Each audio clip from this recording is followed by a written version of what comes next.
Yun ang tanong ng lahat eh. Ako kung sino. Nag-decision pa kami. Pinag-usapan namin nila Boss Diego, pinag-budget kung sino. But probably we're going to look for a player who is versatile enough na makakapunod mo sa kulang namin sa, especially sa depensa. Butas namin talaga ceiling. Kulang kami sa malaki. And at the same time, firepower, kulang din kami sa offense. So, kung sino man yun, yun ang decision ng management and the coaching staff. Coach, how do you like ito? Yung field na to with the Lazar, their field, with the Palocan. How do you like yung Well, 1 month before the deadline, kala natin boring yung drafting eh. And after a week, yung last week, all of a sudden, everything became interesting because of yung mga humabol na mga magagaling na mga players. Akala nga natin hindi malalim eh.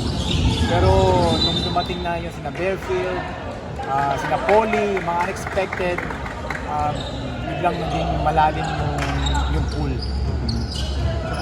Sabi niyo, kumbaga parang dati, parang nating lock tayo kay budget. Pero nung dumating na nasabi niyo other time, nasabi niyo Ay, mahirap kasi mapapaisip ka eh. And may mga players na nasa pool na not every year sasali or not every batch may mga ganong mga players. May mga players dito na pwede mong gawing foundation or haligi ng program.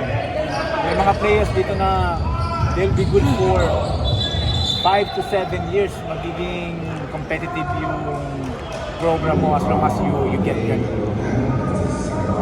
Coach, tingin mo ba kasi marami rin ata kayong second round, tama ba? So, tingin mo ba may makukuha pa kayong quality by that time because of the may mga aabot doon. And may mga players kasi na during their college years, especially ganitong combine, minsan hindi makikita eh. And pag sampa nila sa pro, all of a sudden, biglang nag-improve. So, hindi natin masabi. Coach, without mentioning names, mga ilan sa radar nyo? Well, depende dun sa draft namin. Madami kami second round. Of course, we're going to use them. But magdidepende rin kung sinong available pa dun sa second round. Hindi, in terms sa number 1 pick, mga nasa ilang, without mentioning names, mga nasa ilan? Ilan yung Nasa radar nyo? nasa radar namin? 3 to 4 players. Nandun sa first round na pwede namin pag-isipan. Pero do you think within the next few days, mababawasan na yun? Probably.